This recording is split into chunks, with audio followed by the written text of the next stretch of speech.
We are live in 5, 4. Who am I kidding? We're live right now. Good morning, good afternoon, good evening. So here's the deal. A couple of months ago, my good friend, fellow creator, fellow musician, Joey Helpish reaches out and he's like, Pete, I want to collaborate with you, but I know that you're a very busy man and you got lots of stuff going on. So in order to respect your time, can you send me something? Can you send me like, I don't know, some vocals or a song? And I'm like, Joey, I'm going to send you something better than that. I'm going to send you the entire project for my entire 2018 album, Helpish Aware. And you can pick and choose and take a track from that and remix and use it to your heart's content. And Joey, being a crazy, crazy man, said, I'm going to go you one better. I'm going to remix the whole album. So, Joey, what were you thinking? What were you doing taking on this project? I was thinking, I'm a crazy person. I apparently don't have enough to do. So I've actually done this before. I'll probably tell a story either now or in a few minutes later. But I love taking a thing and making it completely new. I think that's just mostly when I looked at you, because I didn't realize that you sent me everything. And when you sent me everything, in fact, I'm just going to talk about the first time I ever remixed anything. So I'm from Eugene, Oregon, and there was this group called Genus Bro. It was a hip hop group. And I was really close with Marv Ellis. In fact, the next remix thing that I'm doing in February is remixing his album. He's a local rapper. And so I went over to his house, and he lived with the other rapper, Matt Diggy. We ended up becoming really good friends. But I saw a CD, their album called Grow that they just released. It said Grow Acapellas. And I said to him, I think I'm probably going to steal that. And he just was like, ah, ha, ha, ha. And I stole it. And I went home and I took it, and all it had was the vocals and then the BPMs. And so I made completely new music out of it. I invited Marv out to coffee, and I slipped him this CD, and I was like, I remixed your whole album, man. And he's like, what? And then a week later, I see him with a backpack full of CDs. This is almost 20 years ago when that was a thing. And he's like, I just been giving this album away to everybody. And he hands me like 10 CDs. And I didn't know that I was good at it. But my approach to music is it turns out really good for remixing. Which is just, I don't even know how to explain my approach to music. Well, it was really fun. And the biggest thing that was the coolest part about this whole project is that you said, do whatever you want, which to me is my favorite thing to hear, just in general in life, but in music.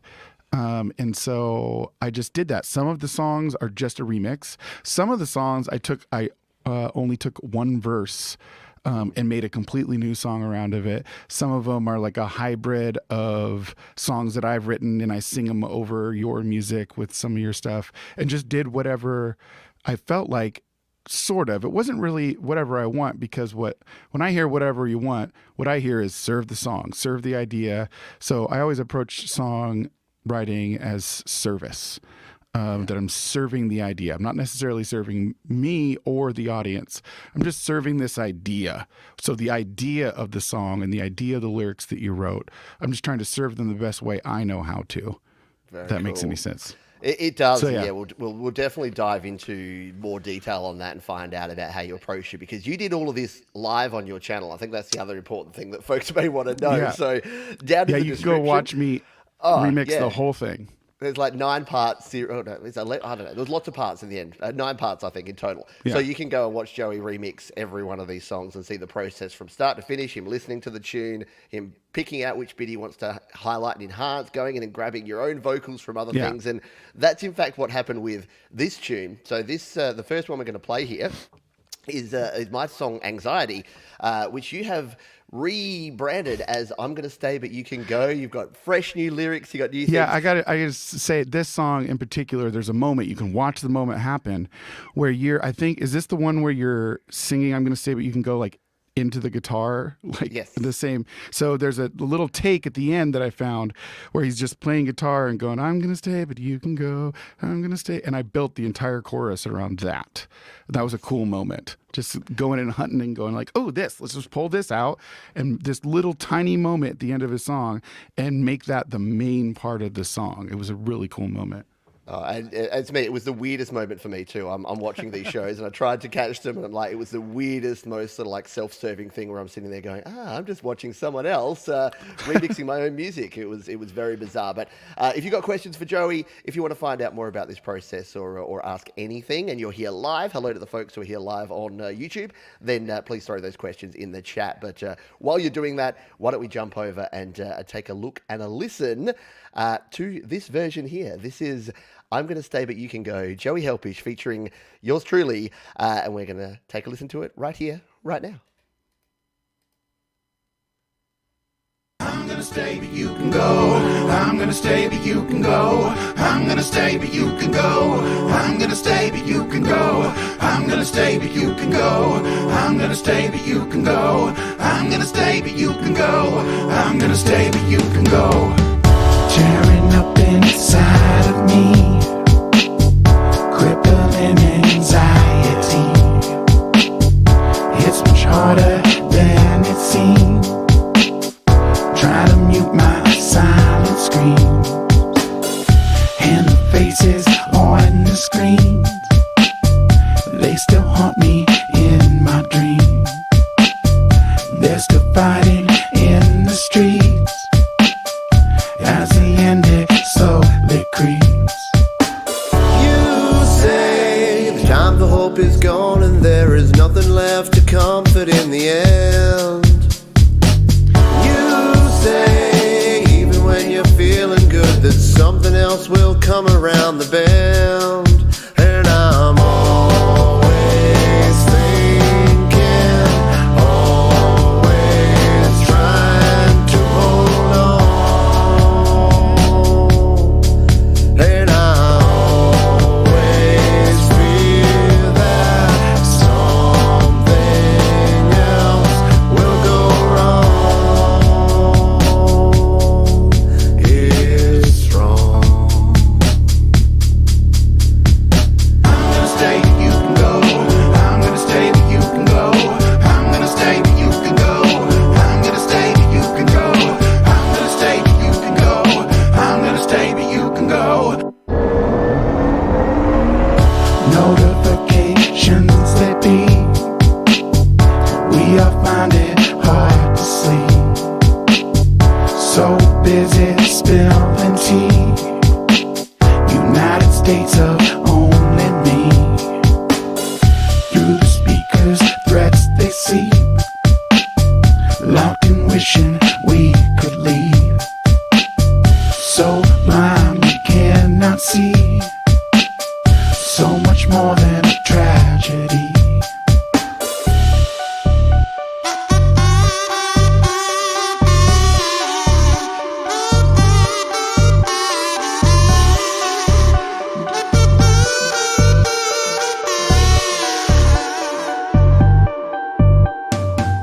You say the time for hope is gone and there is nothing left to comfort in the end.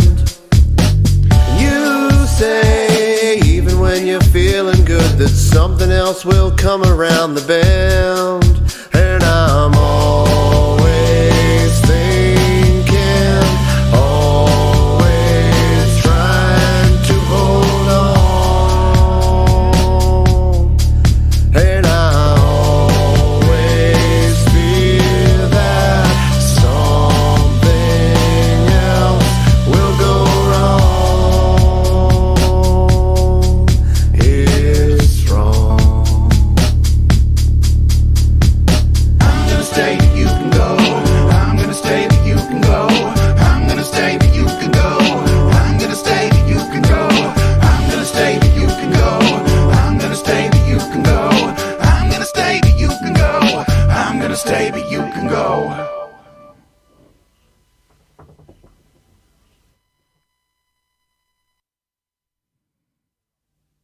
Utterly ridiculous. Oh, I can't hear you.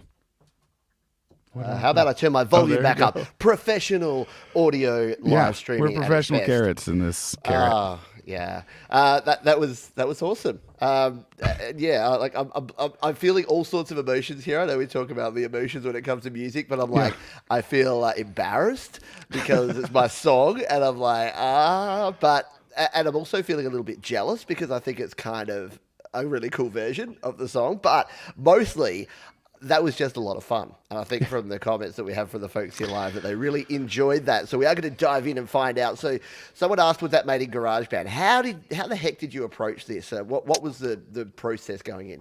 So, well, first, I just want to remind people you can watch the whole darn thing.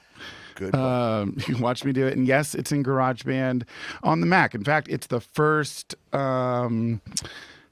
totally made on the Mac in GarageBand album I've made for 4 years. I've been just doing, iPad, and then I hopped on the trendy bandwagon and got a Mac. Although Kirsten, Lady Helpish, did not allow me to get the Mac Mini, and forced me to get the MacBook Pro. That's why she's Lady Helpish, by the way. I but love she that. made very Forces good, you to get the better one. yeah, she made very good points on why. So one of the things is like with the iPad and mixes, when I'm doing mixes, I'll take the iPad and go into our room and we'll hang out. I'll be over in my studio, and then I can just grab it and take it. And she's like, so you can't do that with the Mac Mini? And I was like, no. Oh, right. And the Pro has even better speakers than the iPad Pro, the MacBook Pro. And the microphones are insane on this thing. If you see any of my videos and it's just me and Acoustic, it's just me and Acoustic and the MacBook Pro. That's it. And it's really incredible. So yeah, it was done in GarageBand. Yeah, with very zero cool. plugins, by the way. I don't use third-party plugins unless I'm doing something like an AUM or Audio Bus on the iPad. I use lots of third-party stuff just for fun, but when I'm getting in and doing the business, just getting things done and recorded and mixed and produced, it's always GarageBand with zero plugins. Yeah, which blew me away because I've got the Mac. I did get the Mac Mini. I didn't have a Lady Helpish to convince me to get the MacBook Pro, but I did that mainly because 90% of what I do is on iPad, and I did think about the portability, and then I'm like, what? When I leave the house or when I go somewhere else, I'm taking the iPad. So this was going to be my live streaming sort of desktop rig anyway. So myself, I know Jade Starr, all went down the Mac Mini, and going into GarageBand is so cool. And watching this, and you can see there on the screen there, you can check out the complete videos, 1 hour, 2 hour live streams.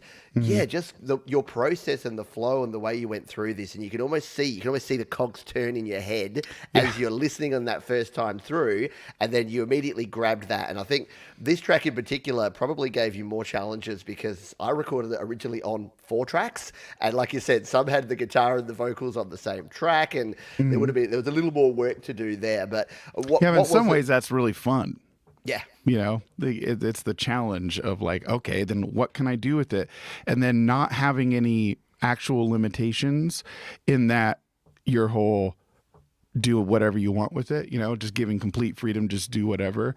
Then it allows you to think differently about music, about creation in general, when you realize that there are no rules and something that you're kind of like, that you say a lot is like, and I always respond with up, up, down, down, left, right, unlimited lives, is that you have unlimited tries. Nothing proves that more than this song, because it's not just your songs that are being redone. That song that we just heard had bits of my songs. I'm just re-singing onto your things. And then I think that song also has stuff that I wrote on the fly to kind of tie things together. But yeah.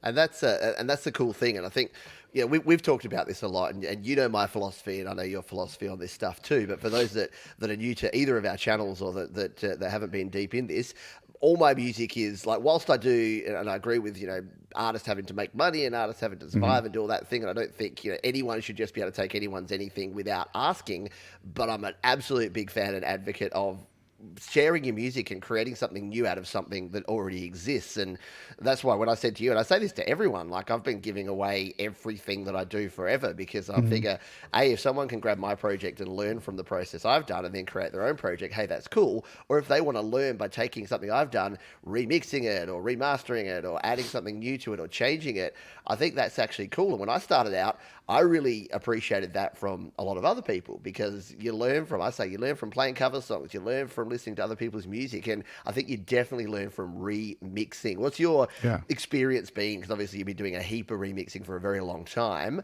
What's sort of your thoughts on that? On just like unpack that a little bit. So like on the learning or the process or what remixing is. Because when you ask that question, I'm like, okay, I have 30 answers. Yeah, I know. What does remixing mean to you? Yeah. Okay. So thank you. Nice sit up. I'll try to. So I am what's called a copyleftist. Nice. So like when you say, first of all, do not elect me, do not vote for me for your dictator. And I live in a society, so I follow the rules, okay? Before I say the things I'm about to say, I completely believe in my hearty soul of hearts that everyone should be able to take everyone's music and do whatever they want with it. That the permission that you gave me to do whatever, that if that was just our baseline, that things would happen at such a rapid pace, the creativity would just be off the charts, and it would make it more accessible for people, because the biggest thing about remixing is its accessibility. I can just take something and something else and put it together. When I was learning art in middle school, I mean, I've always kind of been an artist, I've always been a doodler and stuff, but when I learned what collage was, and when I started studying like collage and mixed media art and stuff, the biggest thing was like the accessibility and all these rules in art. You can just like kind of throw them out the door and just paste things together. And I think the biggest thing that as a copyleftist, the biggest thing that damages artists is this idea that you are only an artist this way. That I get really, like, if you want to see me just like rant, tell somebody who does loop music that they're not a musician.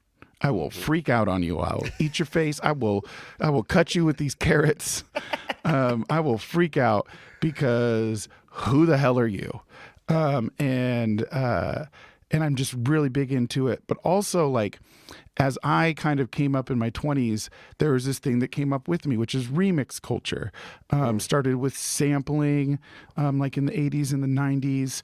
And then when I was in college, this album came out that blew my mind that was illegal.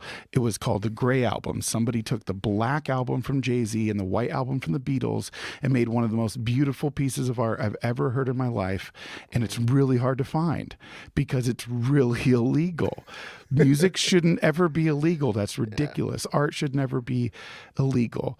And the other kind of extreme thing is that it's like complicated to explain, but I kind of believe in a future where music as a language is spoken a lot more, and it's not as commodified as it is now.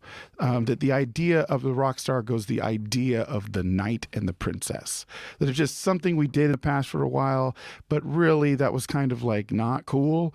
And it made things less accessible for people. Now everybody can have a sword and be a badass or look like a princess. Anybody can. That's so just kind of where I am on remix. It's important to me. I really think everybody should be able to remix everything. And if we just lived in a culture where it was just everything was in the public domain, it was just constant exchange of ideas and art and creativity, then a lot of the issues that we have would just seem so petty in the world if we were constantly communicating and remixing each other. That's a real quick way to see these commonalities that live underneath everything. And I just think a lot of the division and BS that we have, in fact, I think that it's fought by remix culture. YouTube is remix culture. The whole idea of taking someone's video and then commenting on it, then somebody comments on your commenting of the video, like that stuff is cool and it's important, and I think it's made us better humans. Yeah, and I There think we go. There's my mini rant. I love it. No, I think it's important, and it's an important conversation to have, because I think we got caught up in, especially in the 90s and the 2000s, with the whole like music copyright, and the whole music industry has obviously changed. And I was watching a video about Kazaa and Napster and the history of pirating and sharing music, and I thought to myself, you know what? There's so many kids now that are now 40-year-olds like me, that wouldn't have had the exposure to all the different types of music because we didn't have access to it. And I went out and bought as many CDs as I possibly could afford to. Yeah, but then I would only get exposed to the stuff that was in my local alternative record store, where I'd be buying my Nirvana and my Pearl Jam and my Green Day. So actually having that exposure, it wasn't until the internet came along that I had exposure to all these different types of music, and actually open my mind and broaden that out. And I look at the kids, because I'm an old man and I say things like the kids, now they've just got the accessibility to all of this stuff. And I think we're still stuck in that mindset of someone is going to steal my stuff and take my money. And music doesn't really, we're seeing more and more, music doesn't even really work like that anymore. Now that we've got a streaming culture, now that we're not paying for the a thing song, is it never really did. Yeah. So I have this theory that you can commodify art for about 100 years. And so the music industry was able to thrive for about 100 years. And then technology catches up. I've seen this happen throughout history on lots of different cultural technology things. But yeah, they had a good run for 100 years, making a whole bunch of money off of it. But I just don't think that's possible anymore. It's become more how it was before the record industry was invented, which is an exchange. It's just an exchange. That's all it was. You just had folk songs that were exchanged that never sounded the same twice. People always gave their little bits on it. Now we get to do that with recorded things. The same way that I would go over to my cousin's house and be like, I learned this song from my other cousin. I can't play it the way he did because my style's different, but let me show you my version of it. And then they would just keep doing that. And that's why there's 100 versions of Home on the Range. Yeah. Exactly right. And I think, as our friend Russ here says, it's how you use samples creatively. And I think that's exactly the point. It's what you actually do with it, as opposed to, because I hear the same things. And a lot of the questions I get are from folks that say, is it okay to use Apple loops? Is it okay to use samples? Is it okay to use these things? And it's like, it's okay, but it kind of depends what you're doing. And I mean, we can rant about the platforms and how locked down that is, and how hard it is to release and distribute this sort of music as well in a moment, and some of the Facebook things that happen throughout this. We'll get to those in a moment. But yeah, it is definitely important to do that and to be creative with this stuff. So, and that probably leads me to the next question. Obviously, what possessed you to do this was the fact that you wanted to remix something, and you wanted to bite off way more than you probably should have, and did all 11 tracks. I should say a side note that also it really helped with the daily content, which is what I'm trying to do. I started off actually trying to be like Pete Johns and have like a different show every day of the week. That did not work for me. What works for me is starting something and then finishing it. I'm really good at that. And so now I'm at an album a week, kind of starting with Pete's album. And now it's planned out for the rest of my life that I will just make. Okay, sorry to cut you off. Continue. No, which is really cool. It's a really good point, because I should also mention again that down in the description, what you need to do. This is not a question. This is my dictatorship. You said don't elect you dictator. No, this is the dictatorship. You must subscribe to Joey's channel, because that's down in the description. And do check out some of the shows, because there's some nuggets of gold in there, and finding out the process that you followed through, which is what I wanted to sort of talk to you about. This what can you take us through, for folks that haven't seen one of these videos? What is I know there's no usual process, because you're probably going to tell me that it all depends and the song will tell you where it wants to go. But I won't tell you that at all. No, what are some of the techniques and strategies for someone that's like, hey, I want to get into remix, I want to be like Joey? What are some of the techniques and strategies you use to approach something like this? So are we talking specifically remixing? I mean, song music creation, but I guess when you're remixing, it's and is it different? That's probably the part of that. Is it different to regular song creation? So for me, it's not really that different, other than I have to figure out what someone else did first. I will. The first thing, like in a remix, is I'll figure out what's the intro, what are the verses. In Pete's case, what's the bridge, and. Bridge hater, Joey. Yeah, I'm a bridge burner. He doesn't like solos. I don't like bridges. So the last track has like 3 minutes of solos at the end instead of a bridge on the album. So, I just lost my train of thought. What was the question? Music remix approach and techniques. Yeah. So I just figure out what their structure is, and then in remixing, this is where you get to listening to serving the idea, serving the song. It's, am I going to bring them into where I'm comfortable, or am I going to go into their zone structurally? Because where I'm comfortable is 4/8, 16, 8, 16, 8, 4 fade. That's where I'm most comfortable. Mostly because I do that so much in workshops and teaching, because I teach at Dandyland and I teach songwriting. And I always, when people tell me, what's the best structure, I just tell them, well, here's the best starting structure to start to think about what a song is a 4-bar intro, an 8-bar chorus, 2 16-bar verses, and in between those two is the chorus repeated again, maybe the chorus again at the end, or maybe a little fade out. That's a place to start. That's not a place to always do it. And I don't always, in fact, I love it when students are like, this song doesn't follow any rules at all. I'm like, yeah, well, I am a Jedi. So you got to learn this stuff first, and then you can do the lightsaber tricks. But that's always top of mind. Like when I'm going into a song, is what is the structure?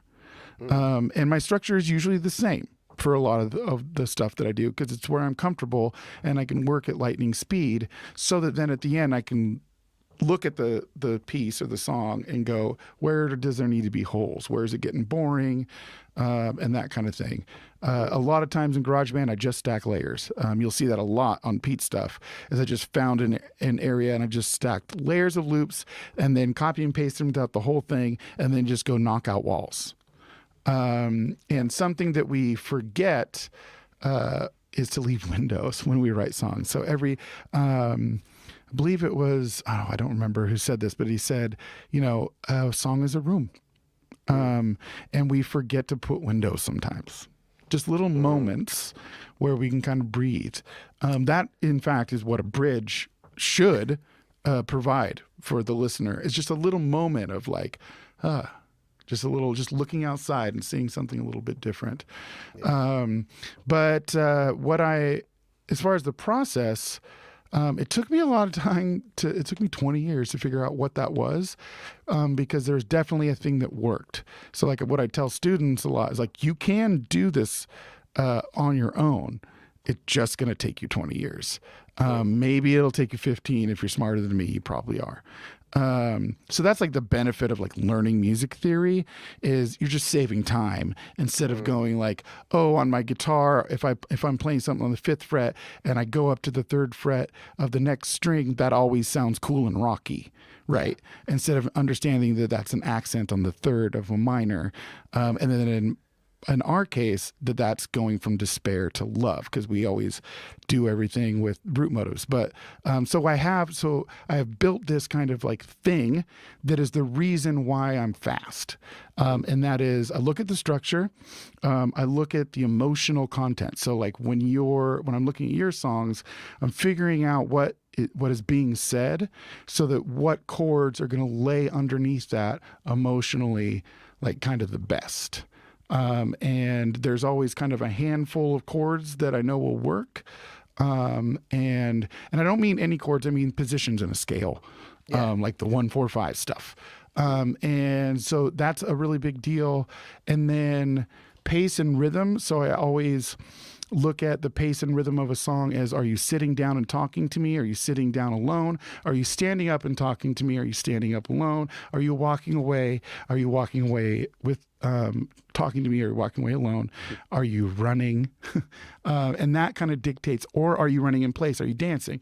And that usually dictates kind of how fast it is, but also where the rhythm sits. So like there are songs that are maybe above a resting heart rate on this album that are more like 110 or 120, but are still walking. And walking, when I say walking, that means like 90 beats per minute usually. Sitting down is like 60 or 70.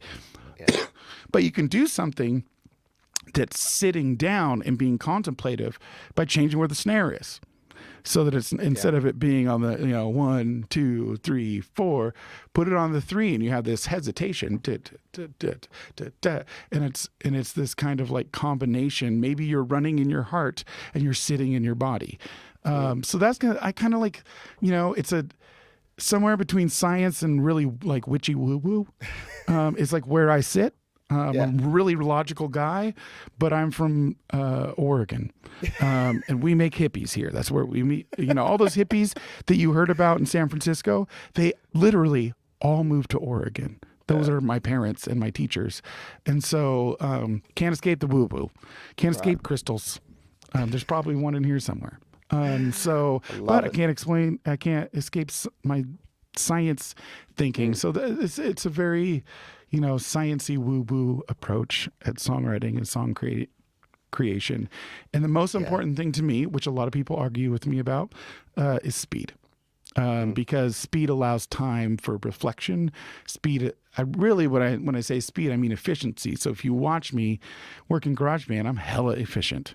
And I do things in batches, and I do like all these things so that then I can like take time to just like vibe on it and go. And it's usually not that much time. But just to take like a minute, because there's times you can watch it in the series I did on this album. There's times when I'm like, okay, I'm definitely done with this. And then I listen to it and I'm like, okay, we're going to spend 20 minutes just on this one part and get the kazoo right. But I had that 20 minutes because it took me 15 minutes to do the initial arrangement because I just pay attention to the structure and all the things. It is, it's very motivational. And Russ is saying here that Joey is turbo. When you watch you work sometimes, and that's the thing. It's motivational, and I mean, you said a lot of stuff in that block. So if I can sort of break it down to a couple of the key points that I took away you won't get from very many short answers from me today. Oh well, that is. I didn't even check how long we had here, but we could be here a while, folks. I think there was some really cool stuff there, which is that it has taken you 20 years of experience to get to where you are now. And I think a lot of folks are in a big hurry. So I think one of the things that I'll say to that is that you do need to, as you say with your students, you need to work out your own workflow and what works for Joey and what works for me and what works for Russ and Tom and Gerard and Tough Work Music and Scott and anyone that's here watching this now or anyone watching on the replay, it's going to be different. And I think that's really key to say. And the way I look at this and when I'm watching your videos is I'll look at something that you do and go, there's no way I'd ever do that. I don't like that process at all. And then you'll do something else and I'll go, hey, I never actually thought of doing it that way. I'm going to try that next time. And again, that's why I joked about the dictator stuff, but I'm the same. Like I'm not going to ever tell you this is the one way to do that. And I think that's one of the most dangerous things in the world is to say that this is the way that we make music. And you said it before that like there is no one way. And like you say, knowing the rules and knowing the fundamentals can speed things up. But it also just helps you know what you're breaking when you decide to then break it. And in a couple of your videos, you were talking about this. You were like, oh, Pete did this and he didn't, I can't even remember what it was, but you said I put, maybe you can remember this, I put too many words in or I didn't do something syllabically, like technically correct in one part of one song. You're like, you did this. And I'm just like, I did a lot of things, Joey. I got no idea what I'm doing. I just kind of sit back and go, boom. I remember that moment. So I was actually just like giving you crap for not having your second verse the same length as the first verse. But then later, if you watch, you might have gone because you're always busy during that time because you're doing a million things. But later on, I was like, oh, I didn't count the intro. No. He totally did 16 bars for both verses. I was totally wrong. Damn it. But there was a high likelihood that I just didn't because that's just how I. Well, there's actually a higher likelihood. This is where it gets into the science of stuff and like how we understand music in our bodies. There's actually a higher likelihood that you did because 16 bar increments sit really well. The pentatonic, major and minor pentatonic scales sit really well. So, in general, if you write something that uses the first, fourth, fifth, and sixth chords in any kind of arrangement, and you have an 8-bar, you have 2 bars of a chorus that repeats 4 times to make an 8-bar chorus, and you have 16-bar verses. In general, you just up the likelihood that human beings will resonate with that like 10,000%. So like while there isn't rules, there are definitely songs that have things in common that resonate with people. And then the other thing that I always kind of preach is like vagueness. If you can hit somebody but still be vague, then I can write a song about my stepdad that you think is about your son. And like vagueness is really powerful. I'm about to go on another rant, so I'm going to stop myself. We'll play another tune, and then we will come back for some more ranting because, it is, and I love that vagueness. It was I saw an interview with Kurt Cobain, who's like one of my musical heroes because I just loved Nirvana, and I was a big Nirvana fan, big alternative rock. I wanted to be either Eddie Vedder or Kurt Cobain. It changed on a weekly basis, but I was listening to him, and he's like, people are like, how would you explain the music of Nirvana? And he's like, I don't know, it's your jigsaw puzzle, you work it out. And I was just like, that was the coolest answer ever, because he just starts sort of just go, how would I explain it? And he just sort of starts humming along to one of his tunes and then goes, I don't know, you just work it out yourself. And I think that's the coolest thing, is where, as you say, you can be vague enough that someone will say, I know this song, I really relate to this because it's about this. And it's weird because the first song we played there, Anxiety, which you sort of remixed as I'm going to stay but you can go, it has the same vibe and the same theme overall, obviously, because it's, your lyrics were about anxiety in the original song, but it definitely warped the meaning and it warped the vibe of that, adding in the different lyrics and adding in the different vibes. It's a different tune. I think that happened in about half the album. The ones that, because about half of it I just remixed and half of it I added my own stuff, and it twists the meaning. It's a cool thing. Yeah, very cool. Well, what I'm going to do with this one is just so that you can hear kind of the contrast here. We're going to play a tune from Joey's remix, which is "There's No Such Thing as College," but I'm going to play you just a minute of the original, just so that you can hear a verse and a chorus of what Joey was working with, and then we're going to flick over and take a listen to Joey's remixed version of. Sweet. While you're doing that, I'm going to run real quick and get a drink of water. There you go. Joey's going to leave me here, but we'll jump over and take a look at this. So let's do this. We'll come to the original. This is the OG version of my tune called "There's No Such Thing as College." We'll play this for just a minute or two, just so you get the vibe, and then we'll jump in and listen to Joey's tune here on Studio Live today.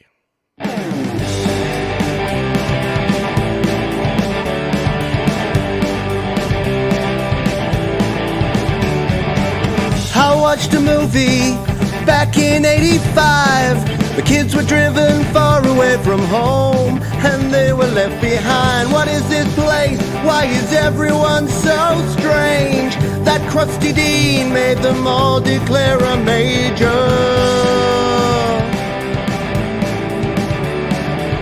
How is this real? Why are all these kids so drunk? Letterman jackets and a homecoming parade just make no sense. Nerds and jocks and freaks and geeks, sororities, I think they just made it all up. There's no such thing as college. There's no such thing as college. There's no such thing as frat boys and glee clubs and it girls. There's no such thing as college.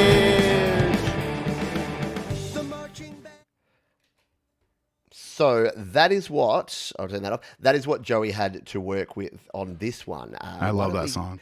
Why don't we jump on over and take a listen to Joey's version here. Yes, the carrot is involved again. And this is a remix of There's No Such Thing as College. And again, if you want to check out these and all of the songs, they are all linked down in the description of this video. So while you're listening to this one, get those links in ready and subscribe to Joey's channel, because I'm pretty sure you got videos for all of these that you're going to be dropping over the next couple of days. Yeah, this morning I did all 11 songs. It's an epic journey of carrotiness that I go on.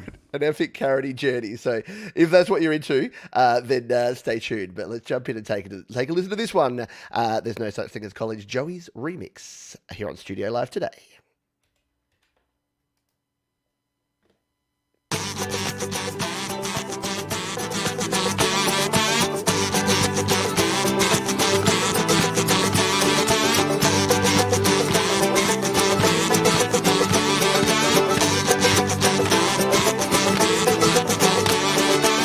I watched a movie back in 85.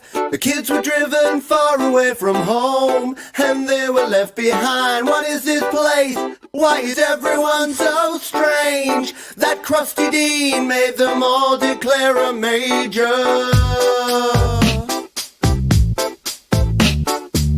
How is this real? Why are all these kids so drunk?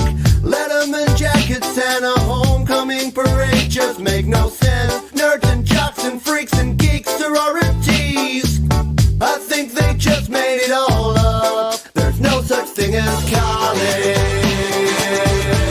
There's no such thing as college. There's no such thing as frat boys and glee clubs and it girls. There's no such thing as college. The marching band, they were on the field. People watching 17-year-olds play football like they give a damn. The head cheerleader gives an A. Give it an A.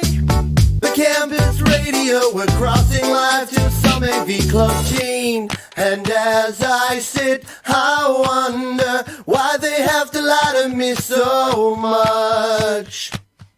And then I realize it's just a movie. There's no such thing as college. There's no such thing as college. There's no such thing as frat boys and glee clubs and it girls. There's no such thing as college. There's no such thing as college. There's no such thing as college. There's no such thing as college. There's no such thing as college. There's no such thing as college.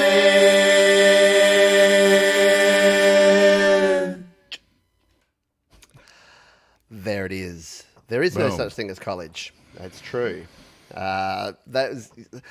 Blows me away again. I'm always speechless after I'm listening to these and throughout this whole process because it's it's something very, very different. I mean, I've had people remix my songs before, and actually, that's a good point. A few folks have asked, hey, can I do this with your song? Can I do that with a song? The answer is yes, yes, and yes. I haven't shared all of these publicly, but they're all over on my Patreon. So to be slightly self-serving for one moment, if you do support me on Patreon for as little as $1 per month, like many of the fine folks who are here live, then you get full access to basically everything I produce. And the whole album is there in GarageBand project form. Even the bits where I cough and where I do things, I'm sure you've probably found a few really weird things hidden in tracks there, Joey.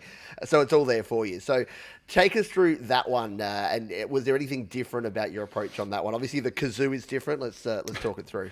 So actually, that song is a moment. It's a 2021 moment. That like a lot of moments have been happening on the show. And like side note, I'm working right now on the show on Jade's, on a project with Jade. I will definitely do hopefully future things with all the buddies, all the carrots. But I'm definitely looking forward to remixing some of her stuff like I did with yours, because like so many, like we've been calling it, a how to song this week, how to shit show. And because a lot of things have gone wrong. And I feel like it's a sign that I need to be doing more of what I did on this, which is I am surrounded by acoustic instruments up here. I wasn't before that song. That is the song where I like went downstairs and like grabbed all the instruments and brought them upstairs and put them where I record. And I've been doing a lot of more, I mean, that's really what I've done the most of. I had a band called Uncle Nancy and the Family Jewels. We were an acoustic punk band. And so like that kind of like rowdy acoustic sound that is this song. And I was really nervous with this song more than any of the others because I love it so much, but it's also such a pop punk song. Like it's such, it does such a good job of being one. And so I was like, well, what do I do with this? And I literally had the idea of like, oh, in high school, I was a pop punk guy. I moved to Eugene and I discovered cowpunk. It's a thing. Look it up. And so people like Hank Williams III and like all this kind of like, you know, country with attitude. And so I was like, well, maybe I'll do that. And I have this mandolin that I never play. and I played it all over your album. But yeah, just like the acousticness, and then I pulled out a banjo for the chorus line. The acousticness of this one really served. I don't think I could have like made a disco remix. At least not. I mean, I'm sure I could do any kind, but like, or make like an electro remix of this song and be comfortable with it. There we go. If you didn't believe him, there you go. Cowpunk, it exists. Yeah. So when I left high school and I moved to Eugene, I was really big into kind of three scenes. One of them, which I was into high school, was the kind of psychedelic metal scene. Pantera meets Pink Floyd. That was we called it post grunge. And there's a band that probably everybody's heard that's from Eugene that's called the Cherry Poppin' Daddies, that made like one kind of swing album. They were always kind of swingish, but they did more. They crossed a lot of different genres, and floater and stuff. And so I was into that scene. I had a band that did that kind of music, and I sort of accidentally came into cowpunk and hip hop, and that's kind of who I am. I'm less metal than I was when I was younger, but less psychedelic metal and more just like a rapper with a banjo. That really like kind of, that's me, you know? And so that was like what happened with this song is that like, it's definitely got like a hip hop feel. But also it's just hella like, it's very Oregon. That remix that I did. It's very Pacific Northwest. It's very, because there's a lot of banjos and mandolins here. People, a lot of times I think of that stuff in the South. But all those guys moved over here about 150 years ago, and they brought their banjos and their ukuleles with them. And so, yeah. Love it. And Friggsy here loves it here, the rapper with the banjo. And I did notice that you were actually fingering the chords on your carrot as you were playing along in the video of that one. The correct ukulele chords. It just happened like, I've been thinking about, I've known since I finished the album, and the first question, which was like, you asked me this right away too, which is like, am I doing anything visual for this? How am I going to make videos? Am I going to make just visualizers? Am I going to do lip syncing videos? Well, that doesn't really work because I'm not singing on most of it. Or am I going to hit up Pete and be like, let's make music videos? That defeats the whole purpose of let's make something where you're not involved at all. You already did all the work, Pete. I'll do all the work. So that's kind of what these videos are. I'm probably just going to drop. What do you guys think? Should I drop them? We'll ask the commenters. Should I drop them all tonight? Or because there's 11 of them and I get bored and start doing weird stuff? Or should I just do one a day for like a week and a half or something? What do you guys think? Should I drop them all like Netflix? Or should I just like dish them out a little bit? I don't care about like analytics and all that stuff. So I can do anything I want. Because for me, my whole game with YouTube is just to get more people aware that I'm a dude that does these things and I can teach you how if you want. I'm never going to be worried about, all the other stuff everybody has to worry about, which is awesome. But also it's just not me. Like I'll never be I love what you and Jade and Doug do because I don't have to do it, which is review things because I am not good at that. Like, well, this is the thing I use, and I only use it. So why would I review other things? Because I just only use one thing. And then every once in a while, I'll pull something into my arsenal. Usually because you or Jade or Doug said that it was okay to. It's like we give you permission. And it's such a valid point because when I first started out, I'm coming up to 5 years on YouTube, which is a long time, but it's not a long time. I've been watching you for almost 4 years because we started watching you pretty early on into our journey into this whole thing. Well, and it's been weird to go from absolute hobby and me learning and basically just sharing what I was learning. But I remember going through those phases where, and it's really important what you said there, that you were like, I'll do that and I'll do a different show every day and I'll emulate that. And then realized really early on that it didn't work for you. I was exactly the same because I would watch the sound test room and I'd watch the GarageBand guy with Patrick and I would go, I want to be like these guys. And naturally I'd try to emulate them and do things like them and then go, But hey, I'm actually a really bad Patrick Baird and a terrible Doug Wood. But you know what I'm good at? Being a pretty darn good Yeah. Pete Johns. So Yeah. I think when you realize that it's less important to be like other people and it's more important to be your own true passionate self, and Yeah. people will actually relate better to that than any emulation of someone else that you're trying to do. So Yeah, that's and very cool. but I also think that it is important to try. I think it's important that you had a moment where you tried to be Patrick Baird and probably just failed at the accent, and you're just like, Just can't can't do say it. Garage I Band. It just doesn't work. Yeah. I tried to be Pete, but like I have just this one strip of long hair that just separates me from Pete-dom. Like, you know, her name is Jenny, by the way. If you've ever seen this thing dancing in videos, it's ridiculous. I just can't believe I still have this hair. Look at this. I am a lollipop guild. But Pete will never be able to do this, so I got to do it. Yep. I have to do this for the world. But I think it's important to like kind of try. You know what I mean? To try to emulate so that you can know. Because I don't know that if I didn't try to do like I was like, okay, I like what Pete does, and Jade does something like that. I watch them every day, so let me try to do that, and then I get to discover. While I discover what I'm not good at, I get to answer like that question. Like, should I do reviews? No. Should I do like the things that everybody does? No, because first of all, there's a gap and I can fill the gap. That's what I'm trying to do, trying to fill some gaps. Yeah. And the biggest thing is that no one's really doing, like you and Jade, you do show in the studio, right? But my kind of answer to not being like Jade or Pete is that I can.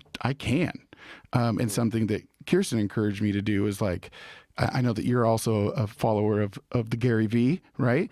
And one of the things he talks about is like live stream all day and then you can break down all that content. Well, like I don't leave the room. Yeah. And Kirsten was like, you do this anyway. What's the big deal? Just hit stream. I make songs every single day.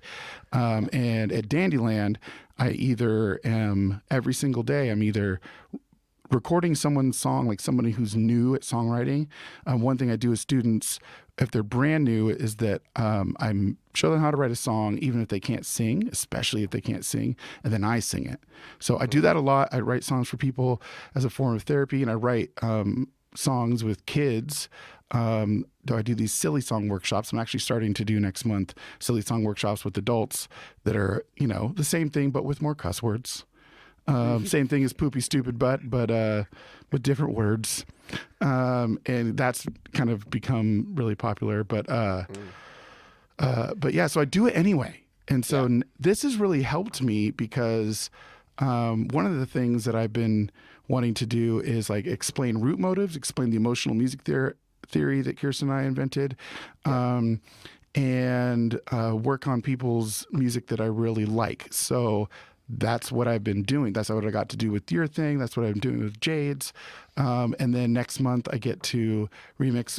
Not only am I a big fan of his music, but Mar's been one of my best friends for 20 years. And so just being able to do that while explaining all these different ways that I approach music. And I think the emotional thing is also another thing that nobody does that. So I would like to, in this amazing, beautiful, badass community of like iPad and home producers, I would like to be the guy that's like, okay, you got the gear, you got the apps, you got all that stuff. Let me show you how to song. And instead of, and that's the whole point of it, doing it daily, is instead of being like, this is how you do this and this is how you do this. No, I'm just going to write a song every day and we're going to figure out all the different ways that we can song. Yeah. And using the word song in a different way. Like for instance, I don't call these remixes that I did of yours, I call them re-songs. Because that's essentially what I did, was just like approach it like I wrote it instead of trying to remix, take something and just put music underneath it. Like, what if I just get in the, you know, it's all about living in the moment. Like, what if this was happening right now? This song didn't exist before. What would I do? Well, it's a very cool concept. And I love the mini I'll put rants. Jenny away now. Yeah, so people. I don't want to offend people. Yeah, no, and I like the concept there. The whole the document versus create, and I think people get caught up in like, how do I create this whole thing, and they get overwhelmed by the whole thing. And Yeah. the same with songwriting. Like I know you talk about this, but just make something terrible and Yep. do it again and just Yeah. keep going. And it's the same with this. Like, and the beauty is that I've seen Jade Starr grow her channel, and now she's doing daily how to app videos, and they're super cool. Folks like Thomas Christ, who's here on the stream, he's now streaming a bunch of times, doing live concerts every week. Like, it is just such a good way to improve. Like, yeah, it helps yourself, but you're also helping a community, and you'll find your tribe. I was chatting with Jade Starr about this just yesterday, but you'll eventually find your tribe, and it's not something that you can force your way into. And if you are fake, people have very strong BS detectors, and if you're just throwing BS out there left and right, then the people that engage with you will engage in the short term and then realize that you're just a fake guru trying to sell them stuff. Or, yeah, you just won't be happy because you're going to have to be living a life that is just outside of your own natural passion. And who wants to do that? I don't know. Yeah, I teach, I do entrepreneurial coaching, right? Which is a really pretentious thing. Do you know what my first lesson, when I teach somebody who's like coming to me to be an entrepreneur, I'm actually putting together a group coaching class. I guess I should mention this. I'm putting together a free beta testing group coaching thing. If anybody's interested, holler at me. But I'll tell you what, the first thing I'm going to teach you is how to make soup in a crock pot, because you're going to be poor. That's like I don't teach success. I teach survival, because people, I think, and you're going through this shift right now too, like jumping in to doing the thing. And I think that people really focus on the success part, and they forget that like all those successful people, they survived first. They figured out how to like eat. And people are so focused on 6-figure income. I'm like, why don't you just start with like 3? Yeah. Can you get to 3? Yeah. Like we've been trying out the new app, the Clubhouse, which is an audio-only social platform that's just sort of starting to get some traction. And yeah, the amount of things that have the word millionaire, billionaire, 6-figure, 7-figure, and it's like masterminds and things. And people are in there saying, okay, now don't be spammy, but if you want to get part of, you want to become a millionaire or get a 6-figure income doing this, then just hit me up on Instagram and DM me. And it's the weirdest stuff. It will work itself out. I think it's a really cool platform. I like what it is, but boy, is it sanitary right now. It just doesn't it just feel white and clean? I think maybe that's because I'm really big into audio. I listen to radio drama every day. All things audio I'm obsessed with. And so I've been doing audio social networks for 10 years or plus. Did ham radio when I was a kid and like all that stuff.